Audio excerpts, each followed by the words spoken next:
Trump versus Zelensky, round two. President Trump accusing Ukrainian President Zelensky of, quote, inflammatory statements today in a lengthy social media post after Zelensky reiterated he would not concede any territory to Russia, including Crimea, which was annexed in 2014 during the Obama administration.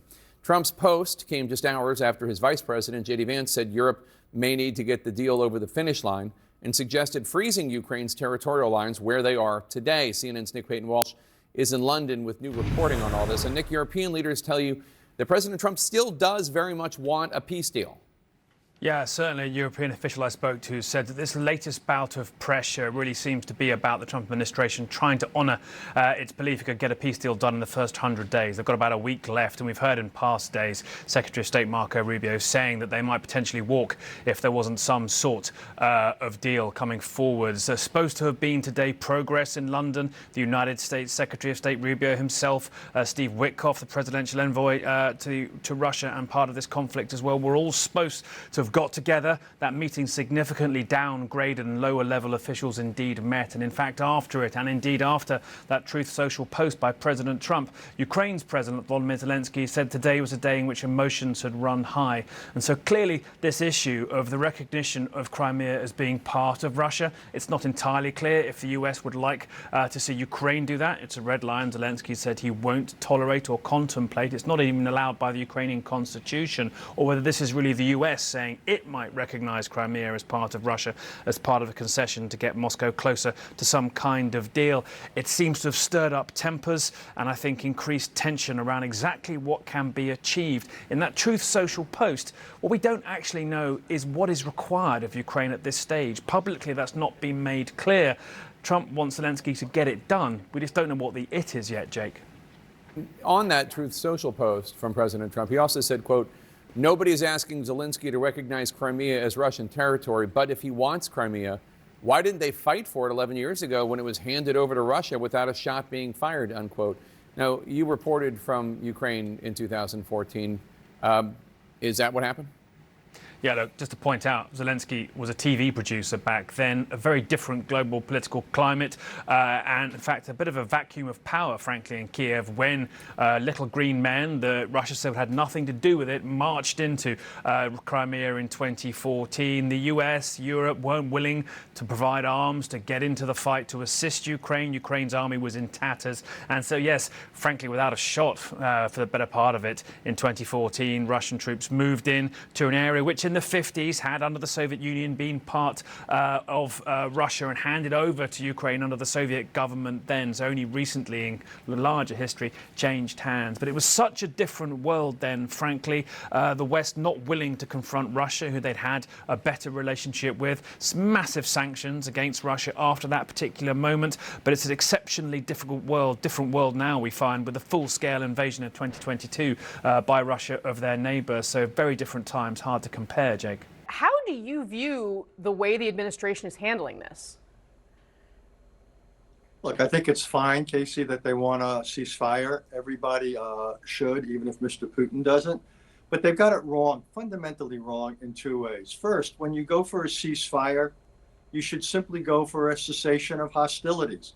Maybe you have some type of a peacekeeping force. But think of the ceasefires that have held over history. The one on the Korean Peninsula, the one in Cyprus. They were simple ceasefires. They didn't try to settle the big so-called final status issues. So that's the first mistake, throwing things like NATO and Crimea into it. Secondly, the things they've thrown into it are totally one-sided. This is a pro-Russian position. Let's just call it out for what it is. So it's wrong methodologically by introducing final status issues up front. And then secondly, it exacerbates that by introducing positions that are very much what Mr. Putin wants to hear on NATO, Crimea, and so forth. Thirdly, it's not explicit, but it worries me. When the vice president and the president talk about walking away, what worries me is not simply they're thinking about walking away from the peace process or negotiations. I worry they're setting Ukraine up to be the fall guy, and they're talking about abandoning not simply negotiations, but abandoning Ukraine. And I think that would be morally and strategically deeply, deeply wrong.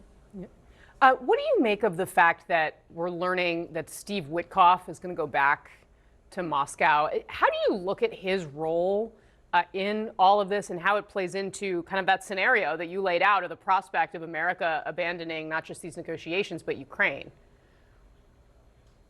Look, all I know is that ever since Mr. Witkoff's been involved and been doing his shuttles to Moscow, the U.S. position is increasingly pretty much the same as the Russian position. And so, again, I'm not privy to those negotiations, obviously. All I can look at is the result and what is said publicly.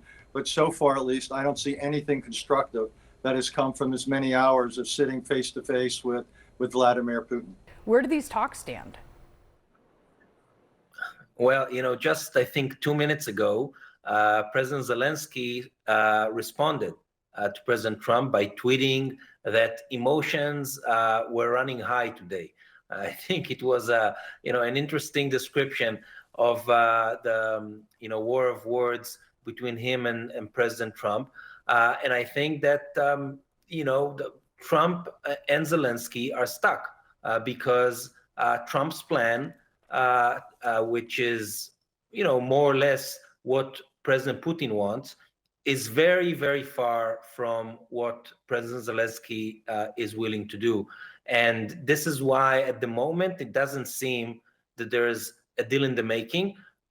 We have to also, admit that Zelensky's response wasn't very accurate when it comes to what Trump proposed. Trump did not ask Zelensky to recognize Crimea as part of Russia. He just said that in a peace deal that ends the war, the U.S. will recognize Crimea as part of Russia. Obviously, that's something that the Ukrainians are very much against, but at least the way that Zelensky portrayed it wasn't very accurate. Certainly not Ukraine recognizing Crimea as part of Russia there.